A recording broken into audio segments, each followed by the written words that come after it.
Today we are going to be building one of these for some of these. Let's get started.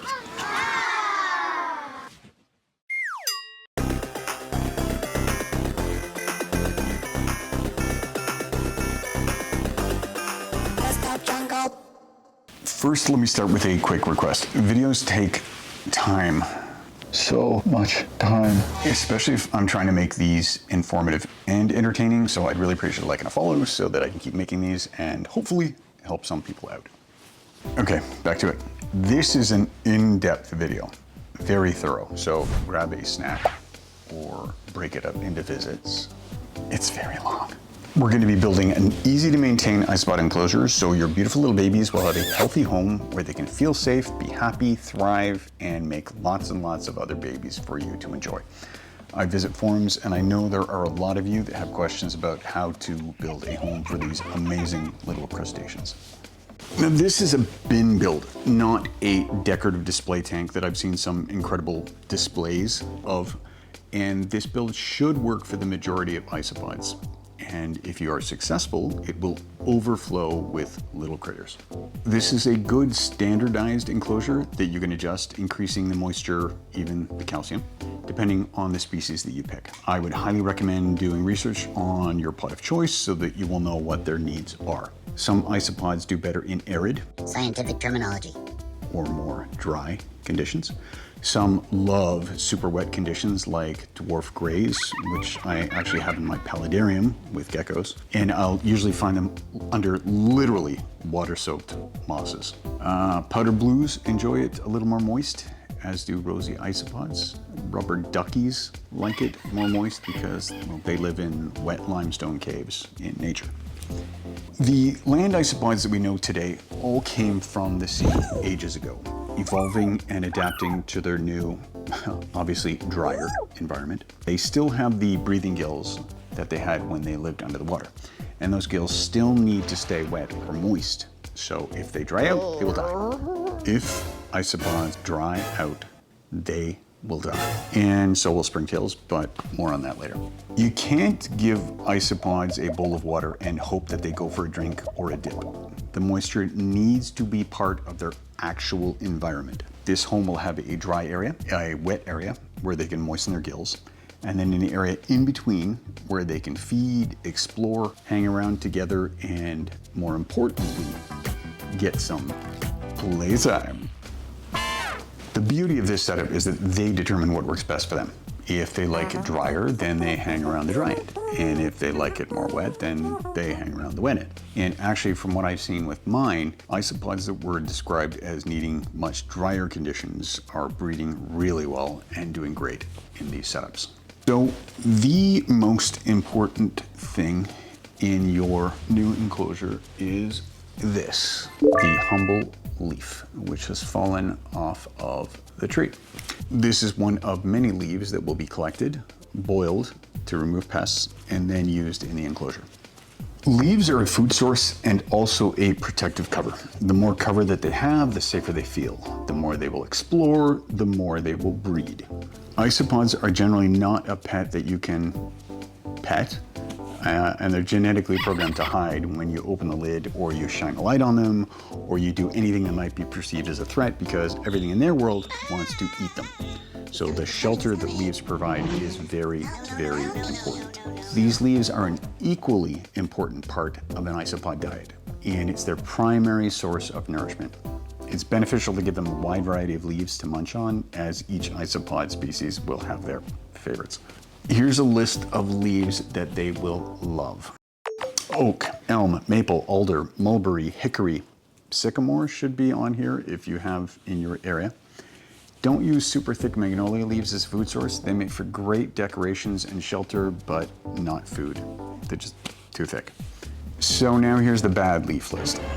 Walnut leaves, eucalyptus, avocado, oleander, rhododendron, and azalea, pine and other conifers, and surprisingly leaves that fell off of a tree leaves that fell off of a tree that makes fruit with pits, like peach or cherry. This is for so many reasons. There might be natural toxins like cyanides, could be the oils or even resins. We're going to be collecting leaves, the safe ones, and we're going to boil them so that all of them will be broken down a little bit more and making them even softer and more palatable. And where I live, finding good leaves is easy. The list that they will eat is pretty extensive, and you should be able to find what you need directly from the outdoors because deciduous leaves are everywhere. So research what is local.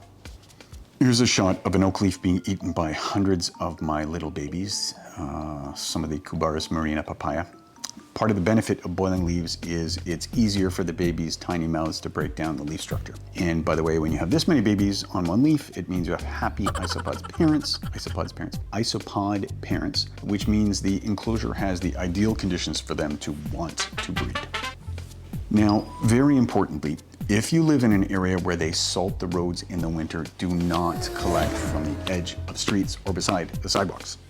Collecting from public parks can be an issue if your town sprays pesticides or herbicides, and then agricultural crop areas because there are pesticides there too. So you want it as natural as it can be. Come collecting leaves with me. I collected these in the fall, right before the snow started. As you can see, there's a variety of leaves here, mainly oak, which is a good thing. In this area, there were some dried pine needles mixed in, which I picked up later. You can grab handfuls if you like, but try to be careful collecting. Make sure that the undersides don't have any snails, slugs, or worms on them. We're going to be boiling them to get rid of any potential pests that could infest the enclosure, but it is still a good idea to check. Also, try to skim areas that you collect from. Don't just grab heaps from one spot, because we need to respect the other creatures that live there. Filling a black garbage bag is always a good idea. You can never have enough leaves, and you can put some in the freezer for later use after we treat them. So you brought your leaves home. That means it is time to boil. Everyone needs a yuck pot. Having a yuck pot means you can mix soils or boil branches, and you don't have to worry about messing a good pot up. So head to your local thrift store or ask a relative for a really crappy pot that you can use just for boiling leaves. And make sure it's big. Put your pot on the stove, set it to high, and then pour in some dechlorinated or distilled water or reverse osmosis water. I try to use distilled. Actually, it's not true. I mostly use reverse osmosis. Do not pour water in straight from the tap. The chlorine in your pipes needs to be neutralized. Pick up a dechlorinator. Fill your pot 1/3 to halfway and then bring it to a gentle boil. And once it's boiling, we start adding the leaves that we collected here. Here I had a few pieces of bark that I found as well when I was out, and I'm going to put that in too. Put a lid on it, but make sure your water isn't bubbling over the rim. Always keep an eye on it. You will likely need to top it off with more water since it evaporates as it boils. And then give it a mix with tongs so the leaves all get equally boiled. After 30 minutes of slow boiling and then 30 minutes of letting it cool down, we drain the leaves. Important note, be careful. It is still very hot. So here we have it, some nice, soft, easy to chew leaves for the isopods that is free of any pests. And once it is fully cooled, we can start using it. So we need the leaves in two formats. One, as they are, these will be put on the top layer for cover and as easy to access food. And the other format is as cuttings. Basically, we take the boiled leaves and we fold them over and then we cut them into smaller triangles. I'd cut them into a spare bucket or a bowl. These are bite-sized portions that we will fold into the soil to become part of their environment. Do not be stingy on leaves or leaf cuttings. You will eventually use them all, and freezing is a fantastic option if you cut too many. Now you're going to need a container to hold your isopods in. There is a huge assortment of storage totes you can choose from out there. You want plastic because we're going to be drilling holes in it for ventilation, and plastic holds moisture. Duh. Here's an example of the types of bins that you could use. I have some in deeper totes, but today I'm using these neat containers that I got on sale. They have a split lid, so I can access each side individually. It's stackable and it's deep enough for a healthy soil height inside. There's an even larger version, but it's a bit too big and it flexes when it's full of soil. I like these so much that I bought a stack of them for all my builds, but I have built taller ones, like one of these that I transferred a brood from. It's a standard one you would find at any hardware store. It's perfectly good to use. And they went crazy breeding in here. I just wanted something a little lower profile so that I could easily stack them on top of each other to save on space. And you can get ones with the same dimensions that I'm using, just with a flat lid. I only recommend going with larger bins because smaller bins dry out more quickly. And if you forget to mist them for a few days, then you could lose an entire colony. The smaller the container, the more likely they are to run into each other and start breeding. But that also means if their numbers explode, then you're gonna have to give them a new home more quickly. The larger the bin, the better the control of the moisture gradient, as more soil means better moisture retention and dispersion. Isopods are great climbers on things like branches and leaves and rocks. And most can't climb the sides when the sides are clean. But you want to make sure you have a snap-on lid or a locking one, and that's really more to keep a healthy moisture balance inside. You can build these homes way before you start filling them. You can construct them now and then store them until you're ready to add the soil mix or the medium. Okay, let's start building. So the tools you will need are a hot glue gun with plenty of spare glue sticks so you don't run out, a drill, an assortment of hole saws and or spade drill bits depending on the container that you choose, some sandpaper and window screening. Usually buy this on a roll, get the fiberglass version, and some scissors. Important safety announcement here, wear goggles. So here's my container of choice. We're going to drill holes on only the one end, which will be the dry side, for ventilation. This one doesn't have a large area for a hole saw, and since we need the holes to sit comfortably above the height of the mix that we're going to be putting in there, I'm going to use a spade bit, and I'm going to drill an extra hole to get the ventilation that I want. Side holes are a great idea for bins that you plan on stacking, so they will always have adequate ventilation. You want the holes in the bin to be above the height of the mix and leaves that you're going to be putting in. If any leaves get in the way of these holes, you will not get proper ventilation. And this also applies to the size of the holes that we're going to drill. Too small, and you will have restricted airflow, even if you drill a bunch of them. It's simply physics. Here's a general chart using my hand as a gauge for where the holes should go relative to the container size, and also allowing for a generous mix height.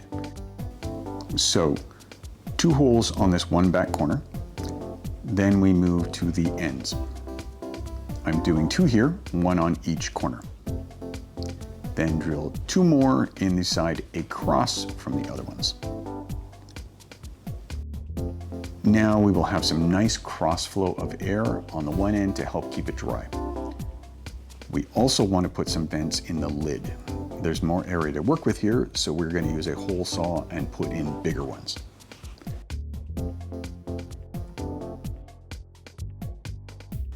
Make sure to clean up your mess with a vacuum. Grab a strip of sandpaper and take off any sharp edges or burrs, and then sand outside the holes to roughen any smooth areas so that the glue that we're going to be using sticks better to the plastic. Next, take your screen and cut it to just beyond the edges of the holes. You also want 2 layers. These need to be offset slightly after you lay down the first screen layer. You just angle the next a little bit to tighten up the holes.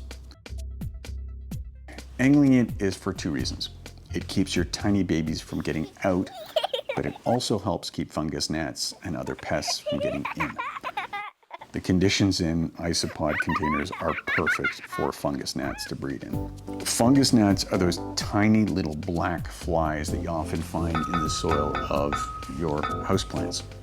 Now these aren't fruit flies, these are fungus gnats. Don't let this stop you from getting into the hobby. There are all sorts of ways to stop them from getting out of control, and I can run through that in another video. They are annoying, but they are not harmful to you or your isopods. Take the hot glue and lay down the first layer on the lid. A popsicle stick or a chopstick or an old pin will help you push the glue through the mesh so that it sticks better. Also, it's freaking hot. While that cools and hardens, lay down the first layer on these side vent holes. I cut a long enough strip to wrap around the corner to the end holes so that I could do it all in one run. Then you move back to the lid, offsetting the mesh just like we talked about.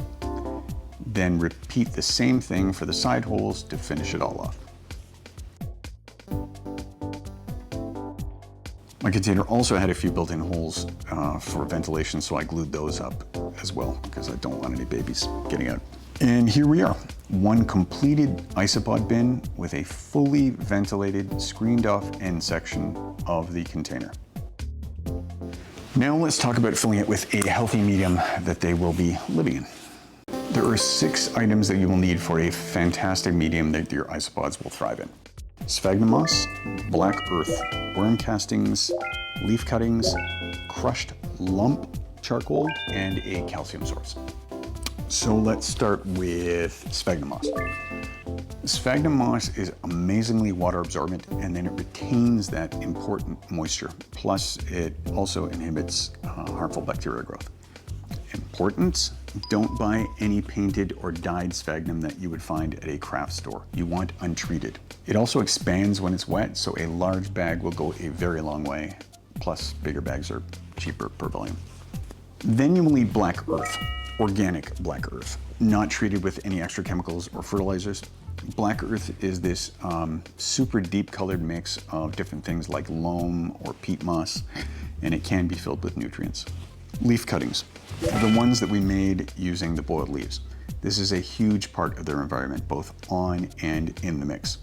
Some isopods love burrowing, and they can munch on some in their tunnel walls for a snack on the go.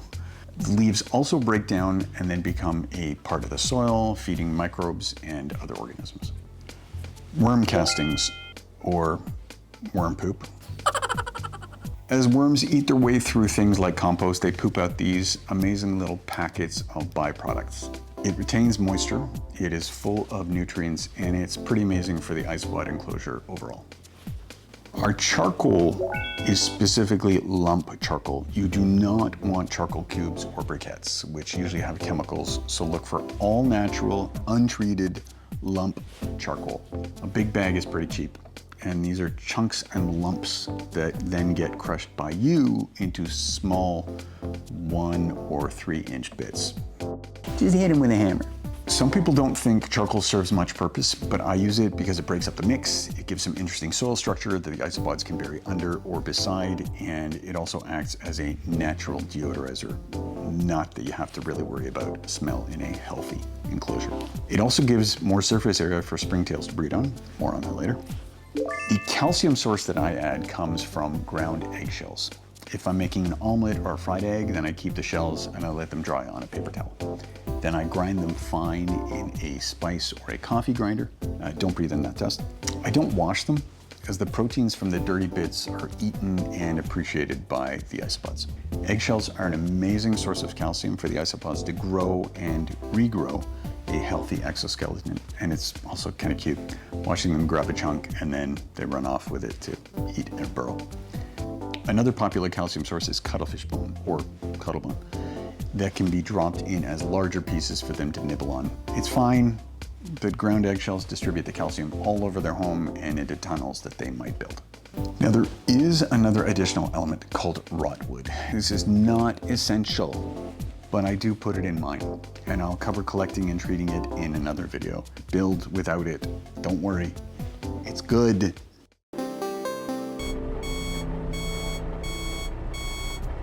Before we start, this spray bottle is an absolute must-have with this style of sprayer. You pump the top with the plunger to create air pressure, and then the water sprays when you press the trigger. It's pretty simple. These hold a lot of water, and they have all sorts of uses around the house, so get 1 or 2.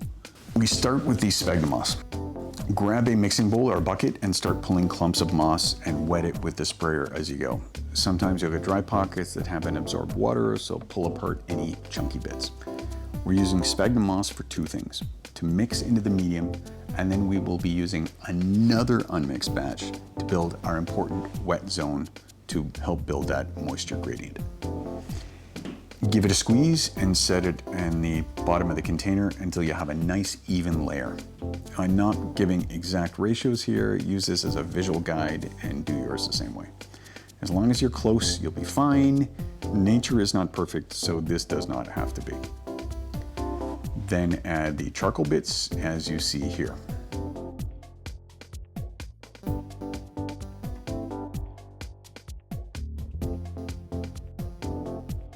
Next, put in a generous layer of leaf cuttings, which we will also be mixing in.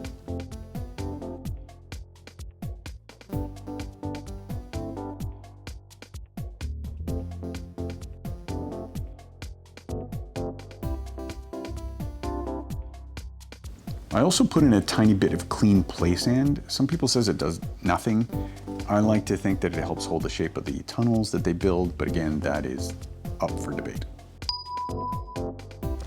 Now, important side note. In this recording, I used worm castings and black earth without heating it to kill any possible extra pests, like soil mites. I got a batch of soil that had mites in it once, and that was a pain. Huge pain. I usually microwave using a microwave-safe dish, and then I heat the castings and the earth for 3 minutes on high, just in case. This takes time, it's extra work, and it's just to be super careful. I'm sure some people think that it's overkill, and they might be right, but I generally try to do it because of the pests. And then I let it cool before using it in the plastic enclosures so they do not warp or melt. I just poured the whole 1.5 kilogram bag of worm castings in because it's a good sized container. There's no real danger of putting in too much. At this stage, I start breaking up the mix, loosening chunks and lifting the moss up and into the batch for good distribution. I threw in a couple of handfuls of rot wood as well, but again, you do not need to do this. I'm just doing it to give them an extra in-soil food source. Now start scooping in the black earth. Put in a generous layer. And again, make sure you break up any big chunks. Grabbing the stuff from the bottom, and then you guessed it, mix.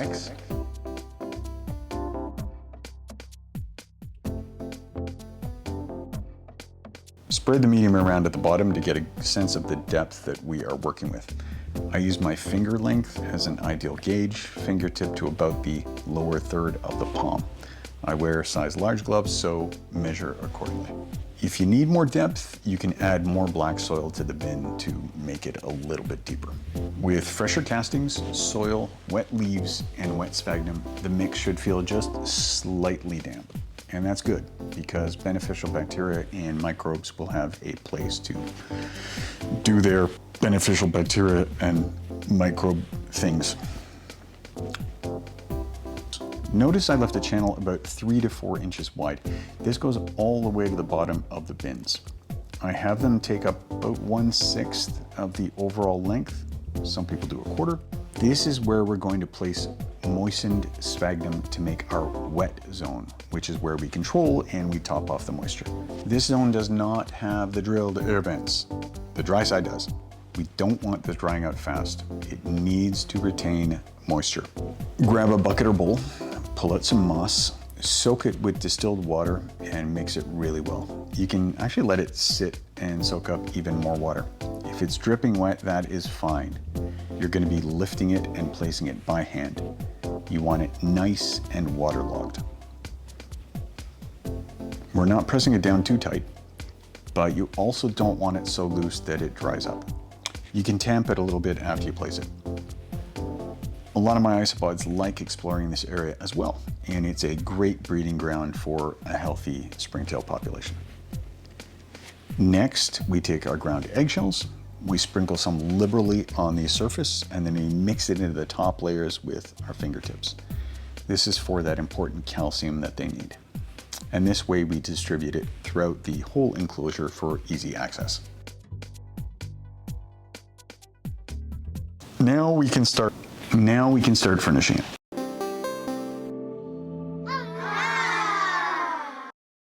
Leaves are great places for isopods to feel safe under, but we will also be putting in some other hides for them. Some great hides are cork bark in shapes like this, because it becomes a protective kind of subway tunnel that they can travel under to get from the dry to the wet areas. You can find them online or at your local specialty garden center or pet store. These give the isopods a nice dark tunnel to explore, to hang out with buddies, and in some cases, if they want more moisture, they actually clump together underneath to keep the humidity levels higher. You can see here with my papayas that they love hiding under the bark.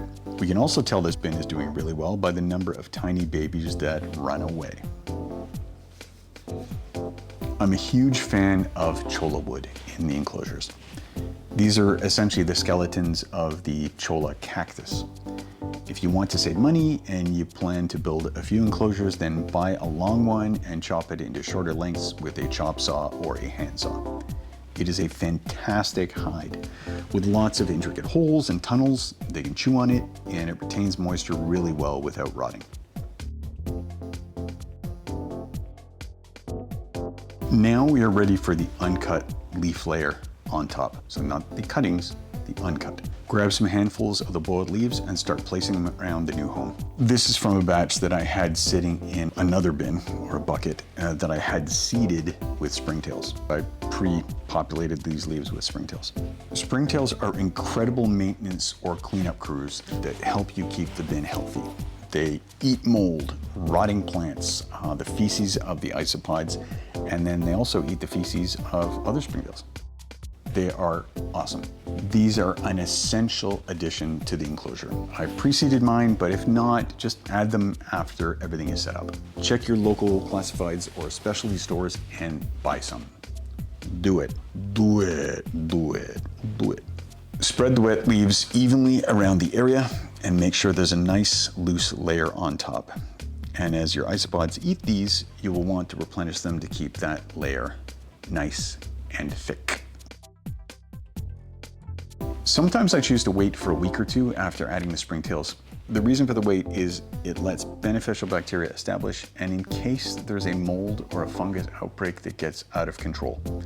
There are a lot of organics going in here, so there's always a chance of a mold outbreak. So it's on you if you don't want to wait.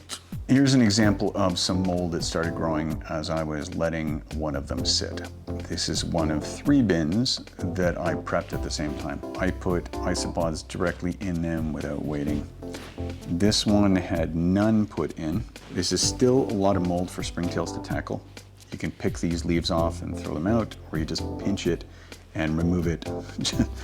Just make sure you don't throw out any springtails that might be trapped in there. Now it's move-in time. That way.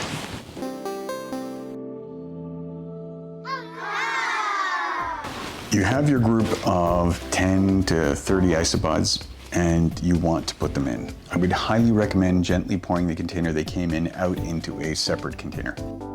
Depending on where you got your isopods, they may have come with some unwanted hitchhikers. Springtails are good.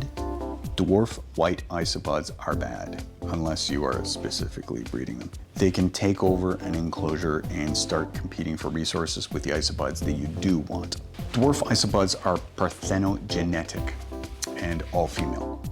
They don't need a mate to reproduce. They basically just give birth to clones of themselves, and they will duplicate like crazy if the conditions are right. They are great cleanup crews for terrariums or paludariums with other creatures in it, but we're focusing on keeping one single species of isopod in each container here. I would just fold a piece of paper as a scoop and then collect them as they crawl around in your intermediate container. Then place them in the bin somewhere in the middle so that they can start exploring. Then close the lid and give them time to get used to their amazing new home. Another important note, depending on your species, you may lose some in the beginning, simply from the shock of being transported or they weren't able to properly adjust. Some species are notoriously challenged when adapting to a new environment. Rubber duckies and other cubaris are one example. Merulanella are another. Porcellio are another, but the Porcellio ornatus that I added are doing really fine, as you can see, really comfy. And just recently started making more batches of babies. I had my Cubaris marina that were booming in their previous home. Then after I moved them, I started finding dead ones in various places. It really bummed me out, but then they kind of find a groove, and now they're breeding like they were before with all sorts of new baby batches. Important note. Yet another important note. The more isopods you start with in the new home, the more likely they are to succeed. It's basically a numbers game. If you only put in 4 or 6, you could lose half of them, and that could take a long time for them to breed with that numbers disadvantage. And if the few remaining ones are all 1 sags, then nothing's happening. Unless they're all dwarf whites. This mix will retain moisture for a very long time, especially if you really pre-soak that moss in the wet zone. It's very important to stay on top of the moisture in the bin, so poke your finger in the sphagnum to make sure it's damp, and use that sprayer on the back wall along the moss to keep it topped up. Just watch out for any babies that might be crawling around, because isopods can still drown. So I would suggest spraying with a pass and then waiting a minute or 2 before doing another. If the top layer of sphagnum is dry, then you've gone way too long between watering. The ideal setup has dry leaves at the ventilated side, and as you wet the sphagnum side, then the moisture dissipates into the soil towards the dry end. As far as feeding goes, that's another video.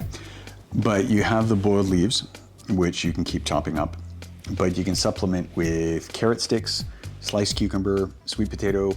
Just remove the skins and wash them with just water, no soap, because of possible pesticides. Not pesticides in the soap.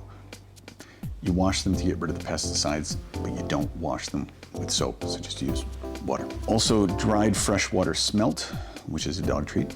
It's a favorite with all of them, but you have to make sure that they are not salted. They have to be freshwater. Flaked fish food, turtle food.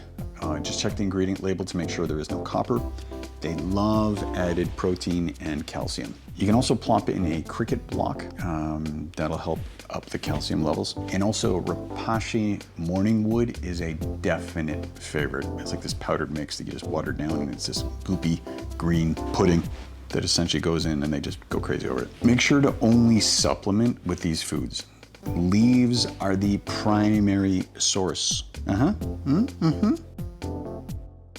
Any additional food that you put in should be at the middle towards the dry side, because too much will go moldy really fast. And even though you have springtails, it still could be a problem. So that is essentially it. You can keep your bins under a bed, in a closet, on some dedicated shelves. Just don't keep them near a window or anywhere the sun can directly hit it, because you will literally boil them in their homes. And consistent temperature is key. So enjoy your new pets. May they be healthy and multiply a lot. Post your experiences. Please follow for more. And share what species you're housing and comment down below, especially if this was helpful. Take care, good luck, and thanks for watching.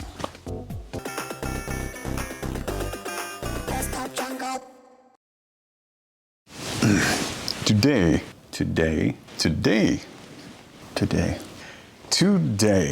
This is crazy. I'm actually done. This is nuts. Huh? I'm actually done.